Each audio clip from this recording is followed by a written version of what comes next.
Bonjour, bienvenue dans la série sur les échecs. Alors, le type de fourchette avec échec sont fréquents dans les ouvertures. Notamment la fourchette du cavalier en C7 ou en C2 qui fait échec au roi et capture la tour. Il n'existe pour ainsi dire pas de débutant qui a perdu du matériel de manière répétée et se voit à cette occasion convaincu que le cavalier est vraiment une pièce perfide. Dans les parties de joueurs expérimentés, une telle fourchette n'est toutefois pas la conséquence d'une faute grossière, mais le résultat de complications tactiques et de combinaisons. Pour forcer une fourchette, l'attaquant sacrifie souvent une figure dans l'espoir de s'emparer de la tour sans protection après une fourchette et de gagner ainsi la qualité. Mais dans ce cas, la prudence est mise, parce que le cavalier qui prend la place de la tour ne dispose pas toujours d'une retraite pour se retirer et peut se faire capturer, auquel cas l'attaquant perd alors deux figures, deux pièces en échange de la tour, ce qui cette fois est désavantageux. Donc, tour contre deux pièces mineures est avantageux pour celui qui se fait prendre sa tour. Donc, ce n'est pas toujours aussi simple.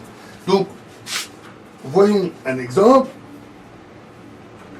sur le gambit de la dame, D5,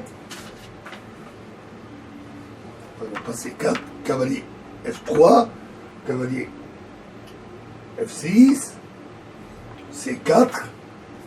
Cavalier F3 se joue souvent d'abord dans les ouvertures dames pour éviter d'autres variantes, de façon à pousser les noirs à sortir le cavalier F6, ce qui amène à des variantes plus classiques.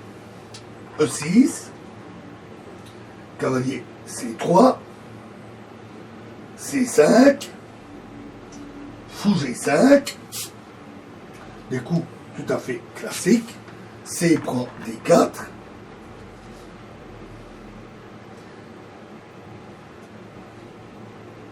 dame prend D4, G6, alors non, donc fou E7 d'abord, et pour déclouer le cavalier est nettement mieux. Ce coup est un peu moins précis.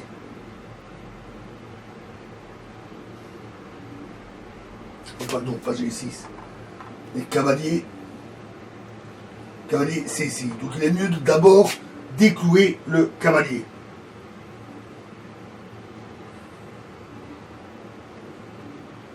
Fou prend F6.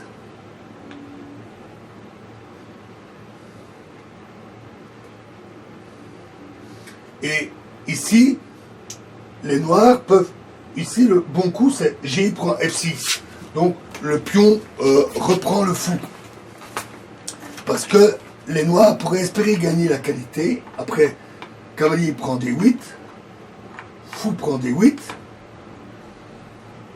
Cavalier C2, échec. Roi D1. Cavalier prend A1. Et fou G5.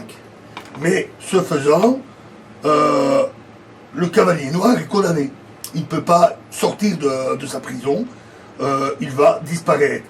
Et les blancs peuvent le gagner, soit avec le roi qui vient le prendre, tout simplement, soit avec un regroupement des différentes figures, E3, C prend D5, fou en D3, puis roi en D2, et enfin la tour prend A1. Le fou en D3 ici. Alors, quand on effectue donc ce genre de manœuvre, le calcul pour vérifier sur la retraite du cavalier est assuré et parfois vraiment difficile, même pour de forts joueurs. Un calcul préliminaire précis et une évaluation expérimentée de la position sont souvent nécessaires.